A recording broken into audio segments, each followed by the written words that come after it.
Hello everyone, welcome to this new lecture of marketing communications.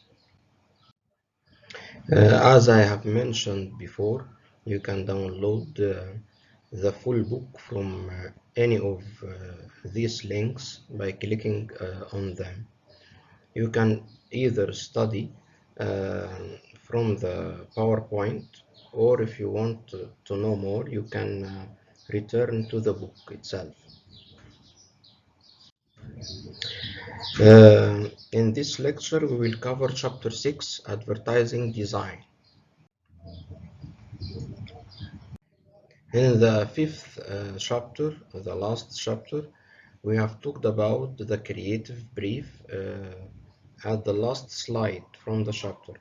The creative brief is the plan that the advertising agency will follow in creating the advert itself, and it consists of the objectives, the target audience, the message theme, the support, and the constraints, and we will explain each of them briefly.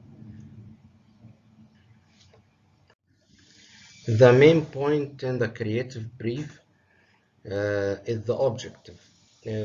What are the objectives that I'm trying to achieve by the advert? As we have talked before, I might be trying to improve the image. I might be trying to increase the awareness or liking or whatever. Uh, and we have talked about these things before in the hierarchy of effects. I might be want to increase awareness, I might be or liking or preference, or even make people buy the product. For example, if I want to increase brand awareness, I should repeat the name of the product in the advert several times. And if I want to build brand image, I usually show the product more than once in the ad. So what are the objectives I'm trying to achieve in the advert? The second item in the creative brief is the target audience. I should clarify who is my target market. As I have told you before, you can't serve everyone. The product is designed to serve a specific target market, and so the advert itself is trying to serve the same target market. It is addressing a specific target market, a group of people with similar characteristics that the product is serving. The third point is the message theme. It is the main point that we will discuss in this chapter. So I will not talk about it because we will explain it in details. The support, it represents all the awards that the product have taken. So usually companies present these awards in the advert in order to gain the trust of customers. For example, sometimes we say that the factory gained the ISO 9001 or ISO 14000, or for example, as the example here, the Avenue product took Best of Beauty award. So they represent it on the advert itself, and by that they claim superiority over other products, and in the same time try to gain trust of people or the target market they serve. For example, in this advert, it is a hospital, and they are representing all the awards they have taken in the advert. They have taken Best Employees Award. They have taken what else? Best Regional Hospital Award, and so on. The last part or item in the creative brief are the constraints. The constraints represent the legal and mandatory restrictions placed on the adverts. For example, if I'm giving a warranty for the product, tires for example, in this example, I am assuming that you are applying normal driving conditions, okay, and you are making routine maintenance. If that's not the case, I cannot offer you warranty. Okay, or for example, you are as a company, I am giving you warranty against manufacturing problems, okay, and not against using problems, okay, or consuming problems that are created by the consumer himself. Uh, these are examples of the constraints. Sometimes the constraints are identified by the law.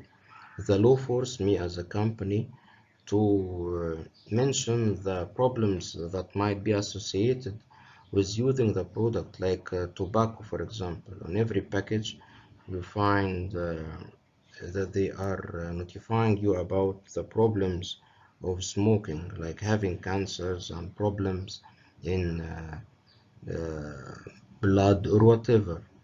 Uh, Sometimes also, if I am claiming something on the ad itself, like this ad provide vitamins, is for example healthy to use, uh, I should explain the nutritional facts that this product provides. For example, the nutritional facts, uh, the proteins, carbs, fats on each serving. Like if it is a juice or if it is like Chipsy or Lay's, you usually find these facts on the back of the package. So we have talked about the creative brief, which is the plan the advertising agency is using, which helps it in organizing its ideas about how to uh, make the advert itself. We talked about the objectives, the target audience, and the support, the constraints. And in this chapter, we'll talk mainly on the message theme, which is a part of the creative brief itself.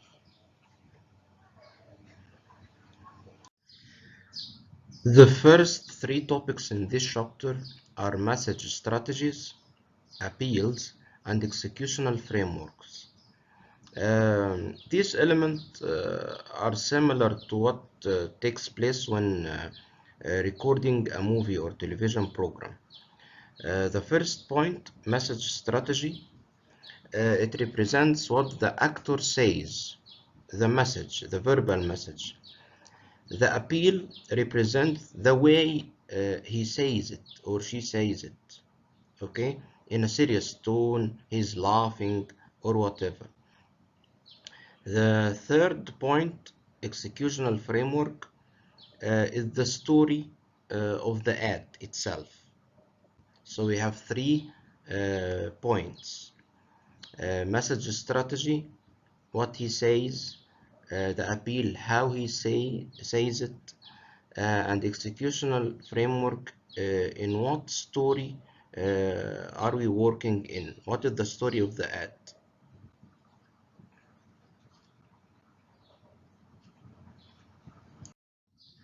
The final topic in the chapter is spokespersons, who is speaking in the ad, and you'll see the different types of spokespersons.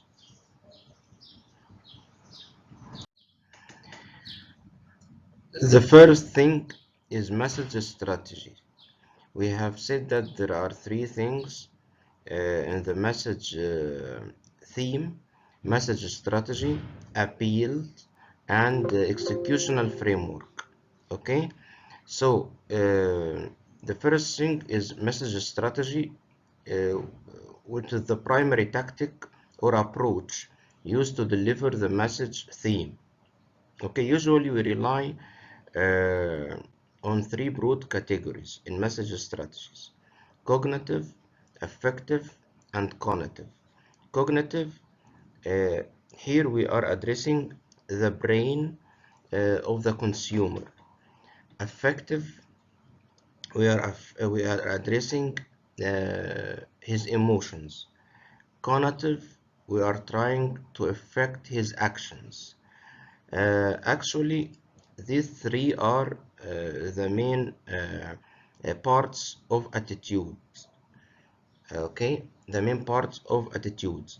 Uh, Usually, any attitude of a person consists of cognitive part, his thinking, affective, his emotions, and conative, his behavior. So, what is the ad trying to affect? His brain or his emotions or his actions in order to change or alter his attitude, his acceptance of something, to accept or not to accept. That's the attitude, usually.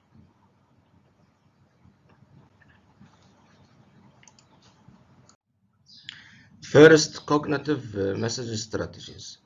In cognitive message strategies, we are usually presenting rational arguments. We are trying to convince the consumer rationally. We present pieces of information about the product to consumer um, uh, in order to describe the product's attributes or the benefits consumer can obtain by purchasing the product. Uh, Here we are trying to influence person's beliefs or knowledge by suggesting one of a variety of potential product benefits. For example, we might describe foods as healthy, pleasant tasting, or low calorie, or we can describe a tool as durable, convenient, handy to use. That's an example for cognitive message strategies ad. Here it is a, a scanner, an app on the mobile, or a device produced by the same company. Both are used to deposit checks from the office instead of going to the bank. The ad is describing the benefits of the product to the consumer, and it tried to convince him of using the product rationally, because that it will save time, no need to go to bank, and so on. In cognitive message strategies, there are main types, like generic messages. Here, the advertisement is directly promotes the product attributes or benefits, but without any claim of superiority over other competitors.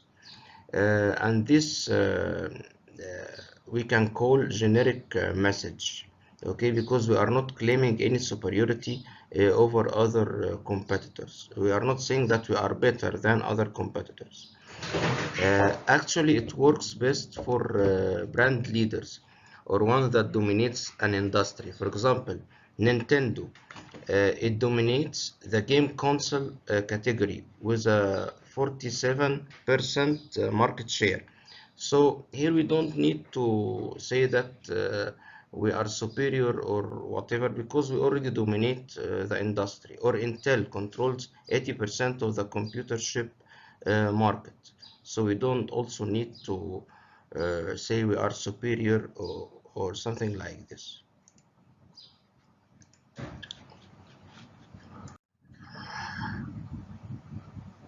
The second thing that the generic message can help stimulate brand awareness. Uh, for example, I might want to make a linkage between a specific brand name and product category, like Skechers, for example, Skechers shoes. uh, I want to say to the consumers that he can use Skechers as sporty footwear. Okay, so I'm trying to make a link between the brand name and specific product category. Okay, the advertisement might contain little information about the product attributes, also benefits. Uh, Uh, it attempt to place the brand in person's cognitive memory and cognitive map. It means that the aim idea of the ad is to place the brand in the memory of the consumer, okay, in the cognitive memory, where he see the benefits of the product, and he can recall this ad after this, based on uh, rational thinking about the ad, the benefits of the product, rational thinking about the product. Okay. The second type of cognitive message strategy is preemptive message. Here, the company is claiming superiority based on product specific attribute or benefit, superiority over other competitors. It specify a certain attribute or benefit and claim that it deliver it. And usually uh, it, uh, it says this message before any other competitor say it in his adverts. For example, Crest, which is a toothpaste, it was the first one to say the cavity fighter. Although all toothpastes fight cavity, but because it used this, like we can say, slogan or message first, um, it, everybody knows that Crest is the cavity fighter, and it claims that it's superior than others in this. Okay. And because it used this message first, so people link the cavity fighter to Crest. This is called preemptive message. Even if competitors use the same message after this, people will say that, yeah, they are repeating the same thing as Crest. It will be viewed as Me Too, action, or they will call them copycats because they are copying the same message of other companies. So it is not a good thing in reputation. Unique selling proposition. That's another kind of cognitive message strategies.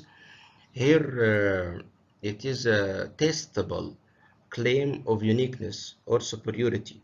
I mean, the company is saying that it is superior and unique in its offers or products, uh, and how it is unique or superior.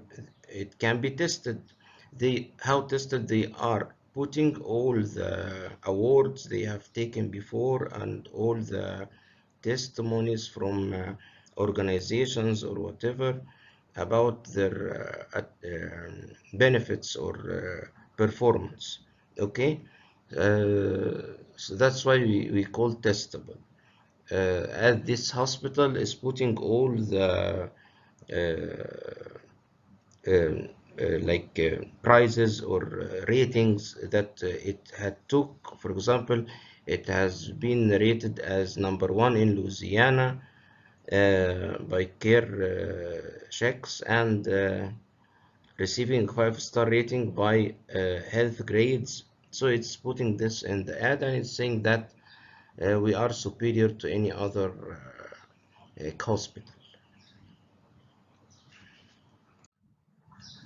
Another kind of cognitive message strategies is hyperbole. Hyperbole is unlike the last kind is untestable. Okay, when we talked about the unique selling proposition, it was testable, but here it is untestable. It means that we uh, claim superiority, but without any proof.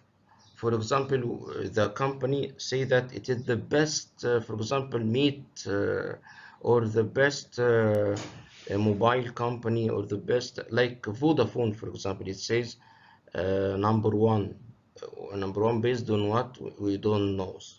So that's how it is. Who said you are #1? Which organization? Nobody knows.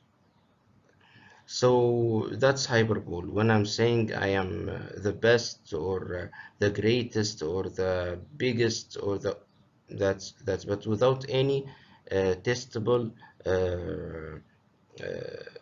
info.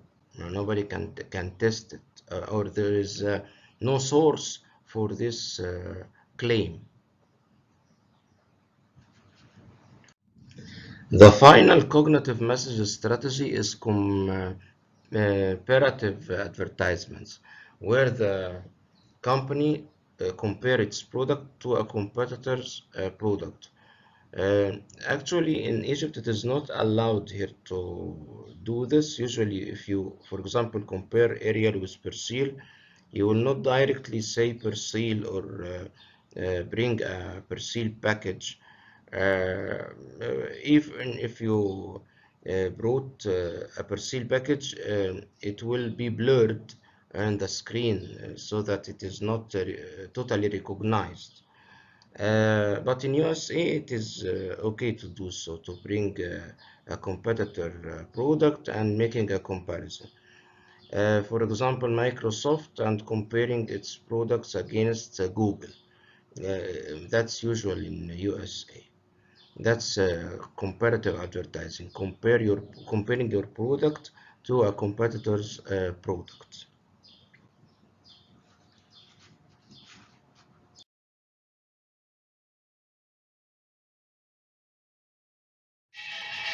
The 5 cognitive messages strategies that we have discussed are based on rational logic. Okay? Advertisers can design messages that lead consumers to pay attention to the ad and take the time to cognitively process the information by brain. So we are trying to address the attitude by this way, affecting the cognitive part, the logic of the person, the consumer, and we hope that this affecting for the logic will affect his feelings, affective part, and the feeling will affect his behavior. Okay. So the cognitive message strategy first presents consumers with rational information about the good or service, then leads them to develop positive feelings, which is the affective part, about the same brand or company, hoping that this will affect the behavior of the consumer to buy the product. The second type of message strategies is affective message strategies. Affective is the feelings or emotions. Here we are trying to affect the emotions or feelings of the consumer. Okay, so we are trying to increase the likability of the product from the consumer side, we have two types of adverts in effective message strategies. Resonance, that's one type. Here we are trying to connect a brand with consumers' experiences in order to develop stronger ties between the product and the consumer. For example, playing music from the 80s, which might make the consumer memorize like a main like time in his life. That's for sure if the consumer himself was a teenager, for example, in 1980s, or was a grown-up person in 1980s, and he can remember this music. For example, we can uh, take Sherihan and Vodafone advert, late advert in TV that was announced in Ramadan as an example of resonance. People who know Sherihan and saw her shows when they were teenagers uh, got affected by the ad because they already know what she was doing. The second kind of effective message strategies is emotional. Uh, Here we are trying to make the consumers feel powerful feelings like happiness, friendship, trust, reliability, security, whatever. Okay? And we hope that this strong feeling will make him recall the product after this. We are trying here to affect his feelings first, hoping that this will affect his logic. As you have seen, we switched the case here. It is not cognitive, then affective, and then cognitive. No, it is affective, the feelings, and cognitive, the behavior, and then the cognitive. Okay, the brain. So we are our strategy is that effective advertisement guide consumers to like the brand. Okay, the, uh, we are affecting their feelings, develop positive feelings toward it, and eventually purchase the item. Cognitive beliefs then follow. Okay, the approach relies on the attitude development sequence of affective, the feelings, cognitive, the behavior, and then cognitive, the brain. Okay, so the brain is the last part. That after he purchased the product, he will when he use its benefits, this will affect his brain, okay, his logic. Okay, so it is not like the other thing that we began with cognitive with the brain, and then the brain affected the feelings, and then the feelings affected the behavior. No, it is different here. The sequence is different. That's an example of emotional advert. It is a medical center, and it is representing a warm mother-daughter relationship. It is like saying that they take care of elder people, and that's the emotional part they are trying to reach. The third kind of message strategy is cognitive message strategies. We have talked about cognitive message strategies. We have talked about affective message strategies. which based on emotions. And now we are talking about cognitive message strategies, which try to affect the behaviors of consumers. And here usually we offer promotional coupons and discounts, cashback offers, um encourage consumers to access a website and get a discount. Buy now, get one free, or call this totally free number and you will get a discount now. So we are trying to encourage person to take an action. Okay. With cognitive message strategies, we are following the common sequence. Uh, Cognitive first, that we are trying to affect the buying behavior of the consumer, and after this we are assuming that this will affect the cognitive uh, part of his attitude, the brain, after he consumed the product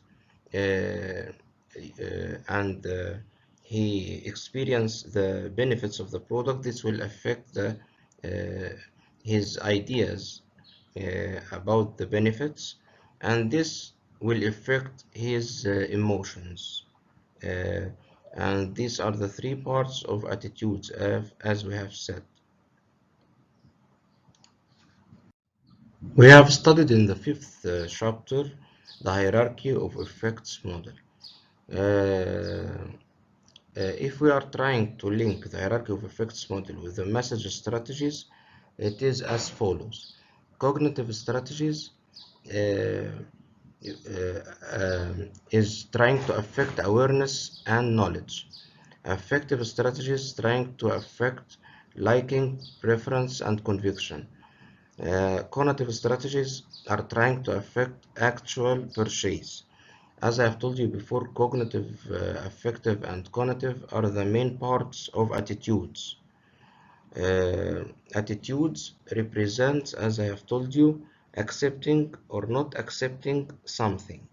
Okay, a product and a service or whatever. This is my attitude. You either have a positive attitude, you have a negative attitude.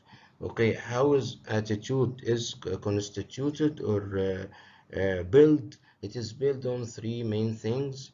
Cognitive, the ideas you hold in your head about this service or product. The feelings, affective part you hold about this product or service, and your intended behavior, how to act toward this product or service. And these main parts constitutes the attitudes.